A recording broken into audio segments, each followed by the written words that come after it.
Hello everyone. So already మనం properties of numbers చూసాం, types of numbers and properties of numbers చూసాం కదా. So దాని నెంబర్ సిస్టమ్ కంటిన్యూషన్గా రికరింగ్ డెసిమల్ నుంచి ఫ్రాక్షన్గా ఎలా మార్చడం అనేది చూద్దాం. సో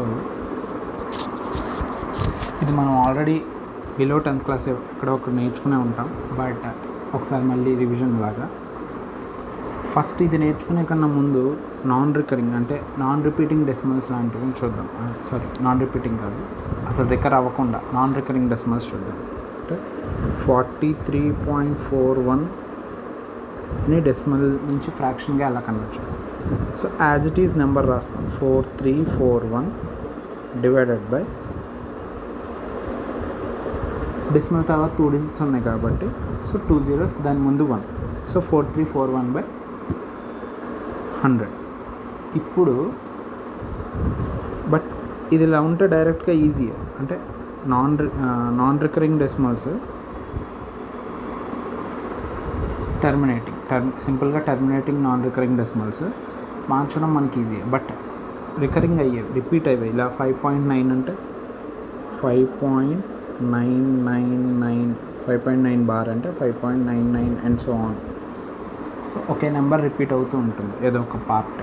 సో వీటిని p/q ఫామ్ అంటే ఫ్రాక్షనల్ ఫామ్లోకి ఎలా కన్వర్ట్ చేయాలి.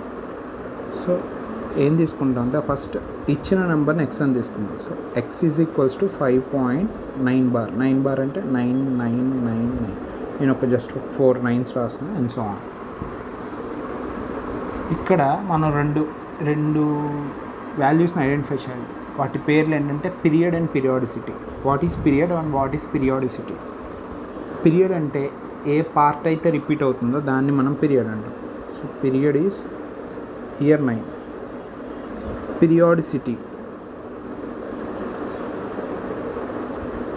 పీరియాడిసిటీ అంటే పీరియడ్లో ఎన్ని డిజిట్స్ ఉన్నాయి కౌంట్ చేయడం. సో ఇక్కడ పీరియడ్లో 1 డిజిటే ఉంది కాబట్టి ఆ డిజిట్ కౌంట్ చేసి నెంబర్ రాస్తాం. So periodicity is 1. ఇప్పుడు మనం మల్టిప్లికేషన్ ఒక మళ్ళీ ఈ ఈక్వేషన్ అయినా x is equals to 5.999 and so on అదే ఈక్వేషన్ తీసుకుని ఈ పీరియడ్ అండ్ పీరియాడిసిటీతో ఒక చిన్న చేంజ్ చేయబోతున్నాను చూడండి. x is equals to both sides x is equal 5.99 బార్కి 999 అండ్ సో ఆన్కి పీరియాడిసిటీ ఎంతో 10 పవర్లో ఆ వాల్యూ రాసుకుని 10 పవర్ 1 ఇక్కడ 10 power 1 into X is equal both sides ఆ 10 పవర్ 1ని మల్టిప్లై చేస్తాం. అంటే 5.9999 and so on into 10 power 1 అంటే 10. సో మనకి ఫైనల్గా వచ్చే ఆన్సర్ ఏమవుతుందంటే 10x is equals to into 10 అంటే ఒక డెసిమల్ రైట్కి మూవ్ అవుతుంది. సో ఈ డెసిమల్ ఇక్కడికి షిఫ్ట్ అవుతుంది. So 59.999 and so on. So 10x value ఈ 10 ఎలా వచ్చిందంటే పీరియాడిసిటీ ఎంతైతే ఉంటుందో ఆ పీరియాడిసిటీ 10 పవర్లో రాసి వాల్యూతో మల్టిప్లై చేయడం both sides. So X value again మనం అనుకున్న ఎక్స్ వాల్యూనే మళ్ళీ మనం తీసుకుందాం. So X value is 5.999 and so on. ఇప్పుడు ఈ రెండింటిని సబ్ట్రాక్ట్ చేయాలి. సో సబ్ట్రాక్ట్ చేసే ప్రాసెసింగ్ మామూలుగా ఈ బోత్ సైడ్స్ సబ్ట్రాక్షన్లోకి తీసుకుంటాం. ఇంకొంచెం వెనక్కి చేయబోతున్నాను. So 10x is equal 59.999 minus x is equals to 5.999 and so on. So subtract చేస్తే డెసిమల్ తర్వాత ఉన్న పార్ట్ అంతా క్యాన్సిల్ అవుతుంది. So simply 0 it becomes. మిగిలిన వాల్యూస్ 59.5. 59 minus 5 gives 54. సో ఇక్కడ 10 ఎక్స్ ముందు ఏం లేదంటే 1తో సమానం. 10 minus 1 9x. So X value ఏమవుతుందంటే 54/9 that gives 6. So X value 6 p/q ఫామ్లోకి వచ్చింది కదా 6/1. సో 5.9 బార్ వాల్యూ ఎంత అంటే 6. ఇప్పుడు మనం ఇది p/q ఫామ్లో కన్వర్ట్ చేసాం. ఒక రికరింగ్ డెసిమల్ని p/q ఫామ్లోకి ఎలా కన్వర్ట్ చేయాలనేది చూసాం. ఇప్పుడు ఇంకా ఇది షార్ట్ కట్ చూద్దాం. షార్ట్ కట్ అంటే ఒక 2-3 ఎగ్జాంపుల్స్ చెప్పాక మీకు షార్ట్ కట్ చెప్తే ఇంకా బాగా అర్థమవుతుంది. సో నేను నెక్స్ట్ ఎగ్జాంపుల్ తీసుకుంటున్నాను. సో ఇక్కడ పీరియాడిసిటీ అనేవి రాసుకున్నాను. సో నేను తీసుకుంటున్న ఎగ్జాంపుల్ ఏంటంటే 5.004 బార్. సో 5.04 బార్ని ఫస్ట్ ఎక్స్ అనుకున్నాం. So what is period? Period అంటే ఏ పార్ట్ అయితే రిపీట్ అవుతుందో ఆ మొత్తం, అంటే ఇక్కడ 0 4 రిపీట్ అవుతుంది. మనం నెంబర్ ముందు 0 పెద్ద వాల్యూ లేదు కదా తీసుకోమంటే కుదరదు. ఇక పీరియడ్లో కరెక్ట్గా తీసుకోవాలి, ఏదైతే బార్లో ఉందో అదంతా మనం కంప్లీట్గా తీసుకోవాలి. So periodicity is 2. సో ఇప్పుడు ఏం చేయాలంటే ఎక్స్ వాల్యూ యాక్చువల్గా 5.040404 అండ్ సో ఆన్, కానీ దీనిని మనం 10 పవర్ ఎంతతో మల్టిప్లై చేయాలనేది చూస్తాం. ఎంతతో మల్టిప్లై చేయాలనేది మనకి పీరియాడిసిటీ చెప్తూ ఉంటుంది. Periodicity is 2. సో 10 పవర్ 2తో మల్టిప్లై చేస్తాం. ఇక్కడ ఉన్నది 5.040404, అంటే ఒక 2 డిజిట్స్ మూవ్ అయ్యి 504.0404 అండ్ సో ఆన్ ఇలా వస్తుంది. అగైన్ మనకు తెలిసిందే ఎక్స్ వాల్యూ అగైన్ మళ్ళీ తీసుకొని 5.0404 and so on. So now subtract. ఈ సబ్ట్రాక్షన్ ఏం మారదు. సో 10 స్క్వేర్ అంటే 100 minus 1, that is 99. X is equals to 499. ఈ వాల్యూస్ అన్ని క్యాన్సిల్ కాబట్టి 0. సో ఎక్స్ వాల్యూ ఏమవుతుంది? 499/99. Sorry, right, okay. X value 499/99 వచ్చింది. నెక్స్ట్ ఎగ్జాంపుల్ 5.1204 బార్, అంటే ఓన్లీ 04కే బార్. ఇక్కడ ఇన్ ద ప్రీవియస్ ఎగ్జాంపుల్ వరకు డెసిమల్ తర్వాత ఏ పార్ట్ అయితే ఉందో ఆ పార్ట్ మొత్తానికి బార్ ఉంది, బట్ ఇక్కడ హాఫ్, కొంత పార్ట్కి బార్ ఉంది, కొంత పార్ట్కి బార్ లేదు. సో ఇక్కడ ఏం చేయాలి? ఇది కొంచెం జాగ్రత్తగా చూడండి. ఫస్ట్ మనం ఇచ్చిన నెంబర్నే చూస్తాం, అంటే 5.1204. ఆ బార్ లేదు అని అనుకుంటే ఇప్పుడు డెసిమల్ తర్వాత యాక్చువల్గా ఎన్ని నెంబర్స్ ఉన్నాయి, ఎన్ని డిజిట్స్ ఉన్నాయి? 4 డిజిట్స్ ఉన్నాయి. సో మనం ఈ ఇచ్చిన నెంబర్ని 10 పవర్ 4తో మల్టిప్లై చేస్తాం. అదేమవుతుందంటే 51204.0404 అండ్ సో ఆన్ వస్తుంది. And we have to subtract. ఇందాక వరకు ఒరిజినల్ వాల్యూ ఏదైతే ఎక్స్ అనుకున్నామో ఆ వాల్యూనే మనం సబ్ట్రాక్ట్ చేస్తూ వచ్చాం. బట్ ఇక్కడ ఒక చిన్న చేంజ్. ఇందాక కూడా అంతే, బార్ ఉంటే ఆ బార్లో ఎన్ని డిజిట్స్ ఉన్నాయో ఆ పీరియాడిసిటీ అన్నాం, దాంతో మనం మల్టిప్లై చేసుకుంటూ వచ్చాం. 10 పవర్ 2 యాక్చువల్గా ఇక్కడ 10 పవర్ 2తో మల్టిప్లై చేయాలి, బట్ మనం 10 పవర్ 4తో మల్టిప్లై చేయాలి. దానికి రీజన్ ఏంటంటే కొంత పార్ట్కి బార్ ఉంది, కొంత పార్ట్కి బార్ లేదు డెసిమల్ తర్వాత. ఇప్పుడు ఈ ప్రాబ్లమ్ ఎలాగా సింప్లిఫికేషన్ చేసుకోవాలంటే డెసిమల్ తర్వాత ఉన్న మొత్తం ఎన్ని డిజిట్స్ ఉన్నాయో ఆ 10 ఫస్ట్ 10 పవర్ ఆ వాల్యూ రాసి డెసిమల్ తర్వాత బార్ లేనివి ఎన్నో చూడండి. ఎన్ని? 2 బార్ లేనివి. సో దానిలోంచి subtraction. So 10 square. So decimal తర్వాత ఉన్న అన్ని డిజిట్స్ని ఒక్కసారి రిపీటేషన్ లేకుండా చూసుకుంటే 1204 అన్నట్టు. 0404 ఆఫ్ కోర్స్ అలా వస్తూనే ఉంటుంది డెసిమల్ తర్వాత, బట్ 1204 చూస్తే జస్ట్ 4 డిజిట్స్ ఉన్నాయి. సో ఆ 10 పవర్ 4తో మల్టిప్లై చేసి బార్ లేకుండా ఉన్నవి, బార్ ఉన్నవి కాదు, బార్ లేకుండా ఉన్నవి ఇన్ని 2. సో 10 స్క్వేర్లోంచి సబ్ట్రాక్ట్ చేస్తాం. 10 స్క్వేర్ సబ్ట్రాక్ట్ చేస్తాం. సో 10 స్క్వేర్ అంటే ఏంటి? అగైన్ 2 డెసిమల్స్ రైట్కి మూవ్ అవుతుంది, అంటే మనకి 512.0404 and so on. Now subtract. 10 power 4 అంటే 10,000. 10 స్క్వేర్ అంటే 100. 10,000 - 100 గివ్స్ 9900. ఇది కొంచెం కంగారు పడకుండా చేస్తే జాగ్రత్తగా వచ్చేస్తుంది, అదేం పెద్ద విషయం ఏం కాదు. నెక్స్ట్ ఈ పార్ట్ అంతా క్యాన్సిల్ కాబట్టి 0.0. 4 - 2 is 2. 9 6 4 6 50 692. Okay, right. ఇప్పుడు నెక్స్ట్ ఎక్స్ వాల్యూని ఫైండ్ అవుట్ చేయాలి. ఎక్స్ వాల్యూ ఎలా వస్తుందంటే 50692 డివైడెడ్ బై 9900. ఇప్పటికే మీకు టెక్నిక్ అర్థమైపోయి ఉండొచ్చు, బట్ ఇంకొక ఎగ్జాంపుల్ చెప్పి నేను ఇంకా దీన్ని క్లోజ్ చేస్తున్నాను. So next example 5.12 1 to 4, only 4కి బార్, 4 బార్. సో ఎక్స్ని ఎలా let X equal to 5.124 sorry 4 and so right. Only 4కి బార్ కదా, పొరపాటున రాసాను 4. సో ఇప్పుడు ఎక్స్ని దేంతో మల్టిప్లై చేయాలి?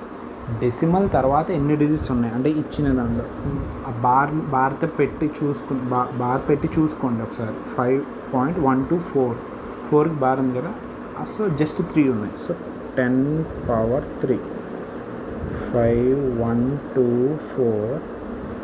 సో 3 కదా, 3 డెసిమల్స్ రైట్కి ఉంది అంటే ఈ పొజిషన్కి వస్తుంది. మిగిలిన 0.444 బార్ అని చూడండి రైట్. నెక్స్ట్ మనం తీసుకోవాల్సింది అగైన్ ఏది సబ్ట్రాక్ట్ చేయాలంట, డెసిమల్ తర్వాత బార్ లేని పార్ట్ అంటే రిపీట్ అవ్వని పార్ట్ ఏంటి ఇక్కడ 1 2. ఆ 1 2ని మాత్రం 1 2లో ఎన్ని డిజిట్స్ ఉన్నాయి? 2. సో 10² దాంతో మల్టిప్లై చేస్తాం అంటే జస్ట్ 2 డిజిట్స్ రైట్కి move. 512.444 and so on.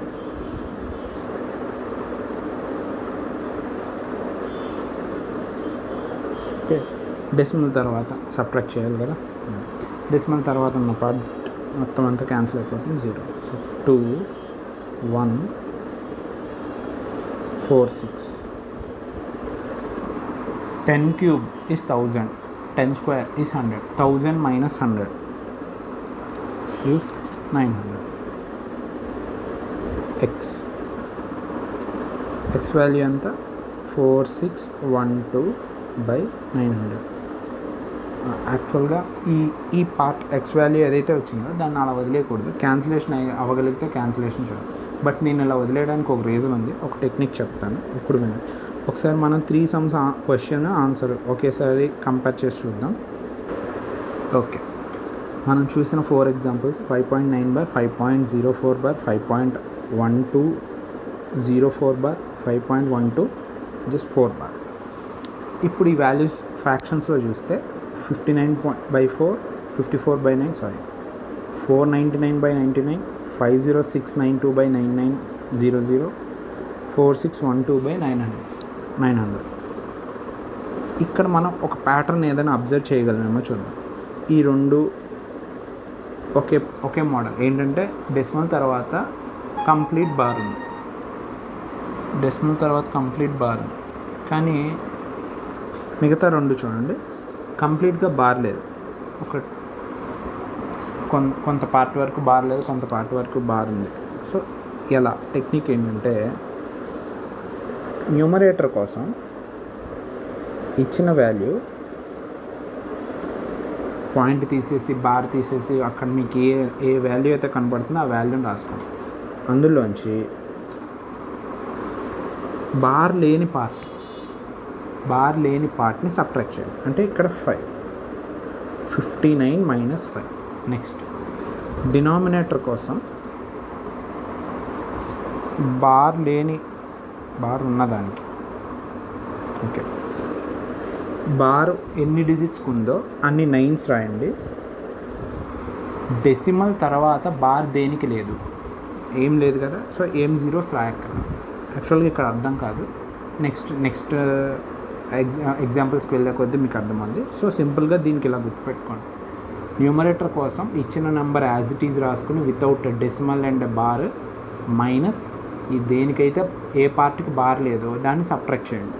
Okay, now అదే టెక్నిక్ని నేను దీనికి వాడుతున్నాను. ఒకసారి చూడండి. డినామినేటర్ చెప్పలేదు. డినామినేటర్ కోసం బార్లో ఎన్ని డిజిట్స్ అయితే ఉంటాయో అన్ని 9s డినామినేటర్లో రాయండి, అన్ని 9s. ఓకే, నెక్స్ట్ ఈ పార్ట్ 5.04 బార్. ఇక్కడ డెసిమల్ అండ్ బార్ తీసేస్తే 504 మైనస్ దేనికైతే మనం బార్ లేని పార్ట్ ఏంటి ఇక్కడ 5, ఆ 5ని సబ్ట్రాక్ట్ చేస్తాం బై బార్ ఎన్ని డిజిట్స్కి ఉంది? 2 డిజిట్స్. సో ఆ 2 డిజిట్స్ అన్ని 9s రాయండి. 2 డిజిట్స్ కావచ్చు 2 9s. ఓకే, ఇక్కడ వరకు ఒకటి, ఎందుకంటే డెసిమల్ తర్వాత కంప్లీట్గా బార్ ఉంది. ఇప్పుడు ఇక్కడ నుంచి చేయబోయే సమస్య ఒక రకం. 5.1204 బార్, 5.1204 బార్ని 50692/9900 ఇలా రాయగలం. ఎలాగో చూద్దాం. నేను నెక్స్ట్ పేజ్లో తీసుకుంటున్నా. ముందు ఏం చెప్పాను, డెసిమల్ అండ్ బార్ తీసేసి యాజ్ యూజువల్ నెంబర్ రాయండి న్యూమరేటర్ కోసం. 51204 మైనస్ బార్ లేని పార్ట్ ఏంటి, బార్ లేకుండా ఏ పార్ట్ ఉంది, 512. సో 512ని సబ్ట్రాక్ట్ చేయండి. అండ్ నౌ ఇక్కడ చిన్న చేంజెస్ జరుగుతాయి. న్యూమరేటర్ ఎప్పుడైనా ఒకటే, బార్ మొత్తం అంతా యాజ్ యూజువల్ నెంబర్ రాసేసి మైనస్ బార్ లేని పార్ట్ని సబ్ట్రాక్ట్ చేయడం. సో డినామినేటర్కి వచ్చేసరికి మార్పు. ఈ పార్ట్ ఇప్పుడు నేను చెప్పబోయేది గుర్తుపెట్టుకుంటే పై వాటికి కూడా యూజ్ అయినట్టే. ఇక్కడ ఏంటంటే బార్లో ఎన్ని ఉన్నాయి, బార్లో ఎన్ని డిజిట్స్ ఉన్నాయి, బార్లో ఎన్ని డిజిట్స్ లేవు, అది ఇంపార్టెంట్. బార్లో ఉన్న డిజిట్స్ ఎన్నైతే ఉన్నాయో అన్ని 9s రాయండి. సో ఇక్కడ బార్లో 04 2 డిజిట్స్ ఉన్నాయి కాబట్టి నేను 2 9s రాస్తాను. ఇక్కడ తవ్వడం. నెక్స్ట్ బార్ లేకుండా ఎన్ని ఉన్నాయి, డెసిమల్ తర్వాతే, నాట్ బిఫోర్ ద డెసిమల్. అసలు బిఫోర్ డెసిమల్తో పని లేదు, ఓన్లీ న్యూమరేటర్లోనే దాంతో పని. డెసిమల్ తర్వాత బార్ లేకుండా 2 డిజిట్స్ ఉన్నాయి కాబట్టి 2 zeros పెట్టండి. బార్ ఉంటే 9s రాయాలి, బార్ లేకపోతే 0s రాయాలి. రైట్, ఇప్పుడు ఇది కూడా అంతే. సో 51204 మైనస్ 512 చేస్తే 50692 ఇది వస్తుంది. సో అది టెక్నిక్. సో 512.4 బార్ ఇది ఎలా, ఇది అంతే. సో న్యూమరేటర్ కోసం మనం ఏం చేస్తున్నాం, 512.4 యాజ్ యూజువల్ నెంబర్ రాసాం మైనస్ డెసిమల్ లేని పార్ట్ ఏంటి మొత్తం 512 బై డినామినేటర్కి వచ్చేసరికి ఫస్ట్ 9s కావాలంటే బార్ అండర్ బార్ ఎన్ని ఉన్నాయి 1 డిజిట్ ఉంది కాబట్టి ఒక 9, బార్ లేకుండా ఎన్ని ఉన్నాయి 2, so 2 zeros. So 5124 minus 512 gives 4612 by bar ఉన్నవి ఒకే నెంబర్ కాబట్టి ఒక 9, బార్ లేనివి 2 కాబట్టి 2 zeros. సో ఇది decimal to p/q rational form in recurring డెసిమల్స్లో p/q ఫామ్లా రాయడం అనేది చూసాం. సో నెక్స్ట్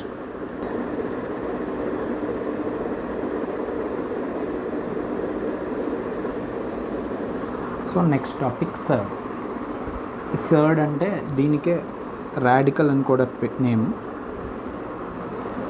అసలు సర్డ్ అంటే ఏంటో చూద్దాం. ఇప్పుడు వరకు మనం స్క్వేర్ రూట్స్ అనే టాపిక్ చూడలేదు, బట్ జనరల్గా అందరికీ తెలిసిందే స్క్వేర్ రూట్ అంటే ఒకే నెంబర్ని 2 times మల్టిప్లై చేస్తే ఏ వాల్యూ వస్తుందో దాన్ని స్క్వేర్ అంటాం. ఒక నెంబర్ని దాంతోనే మల్టిప్లై చేయడం. సే ఫర్ ఎగ్జాంపుల్ 16 తీసుకుంటే 16 × 16 is 256. రూట్ ఏమవుద్ది, రూట్ ఆఫ్ 256 గివ్స్ 16. ఇప్పుడు ఒక నెంబర్ని product of 2 same numbers, okay number 2 సార్లు మల్టిప్లై చేస్తూ రాయగలిగితే అందులో ఉన్న ఒక డిజిట్ని మనం స్క్వేర్ రూట్ అని మాట్లాడతాం. సే ఫర్ ఎగ్జాంపుల్ ఇక్కడ మనం తీసుకున్న రూట్ 4ని ఎలా రాసుకోవచ్చు, రూట్ ఆఫ్ 2 × 2గా రాసుకోవచ్చు. 4ని సేమ్ నెంబర్ 2ని ప్రొడక్ట్గా రాసుకోవచ్చు. సో ఆన్సర్ ఏంటంటే 2. ఒకవేళ ఇప్పుడు నేను ఏం చేస్తాను అంటే స్క్వేర్ రూట్ ఆఫ్ 2 తీసుకుంటున్నాను. 2ని ప్రొడక్ట్ ఆఫ్ 2 సేమ్ నెంబర్స్గా రాయగలమా అంటే నో. ఎగ్జాక్ట్గా ఒక ఇంటీజర్ వచ్చేలా రాయాలంటే కష్టం, రాయలేం. పాజిటివ్ ఇంటీజర్ డెసిమల్స్లో వస్తే అది యాక్యురేట్ వాల్యూ అయితే కాదు, పర్ఫెక్ట్ వాల్యూ అయితే కాదు. సో అందరూ 1.414 జనరల్గా తీసుకుంటాం రూట్ 2 వాల్యూ. సో ఇలాంటి వాటిని మనం సర్డ్ అని పిలుస్తాం.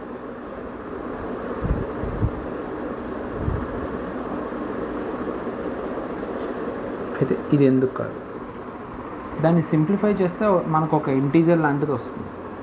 బట్ ఇంటీజరే అవసరం, రేషనల్ అయినా పర్లేదు. సో రేషనల్ నెంబర్ వస్తుంది. బట్ రూట్ 2ని సింప్లిఫై చేస్తే ఒక రేషనల్ నెంబర్ రావట్లేదు, p/q ఫామ్ రావట్లేదు. మళ్ళీ చెప్తున్నా, ఈ 1.414 అప్రాక్సిమేట్ వాల్యూ, ఇంకా చాలా ఉంది. It's a non terminating non recurring decimal.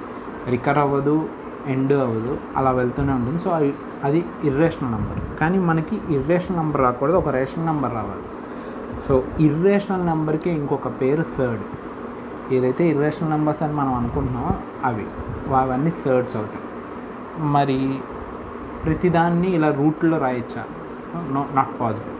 ప్రతి ఒక్క నెంబర్ని రూట్లో రాయడం అనేది కొంచెం కష్టం. ఇప్పుడు మనం టైప్స్ ఆఫ్ సర్డ్స్ మిగతా కంటిన్యూషన్ చూద్దాం. సో టైప్స్ ఆఫ్ సర్డ్స్లో first type simple surd. Simple surd అంటే జనరల్గా జస్ట్ ఒక రూట్, దానిలో ఒక నెంబర్, రూట్ 71, రూట్ 53. మళ్ళీ చెప్తున్నా, రూట్లో ఉన్న వాల్యూ ఎగ్జాక్ట్గా రూట్లో ఇది రూట్ సింప్లిఫై అయ్యి ఒక p/q ఫామ్ని మనకి ఇవ్వకూడదు. అలా ఉన్న వాటిని మనం రూట్ అని తీసుకుంటాం.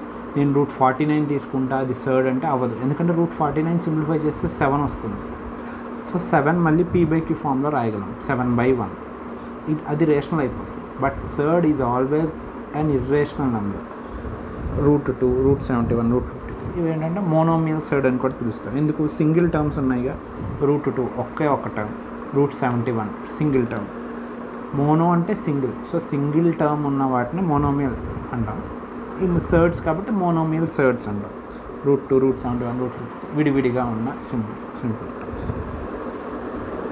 ఇలా కూడా ఉండొచ్చు. అంటే రూట్ 5 ఇంటూ రూట్ 2, ఈ రెండు మల్టిప్లికేషన్ రూట్ 10 వస్తుంది. ఇలా మల్టిప్లికేషన్లో ఉన్నా పర్లా, కానీ ప్రొడక్ట్ చేస్తే మళ్ళీ సర్డ్ రావాలి.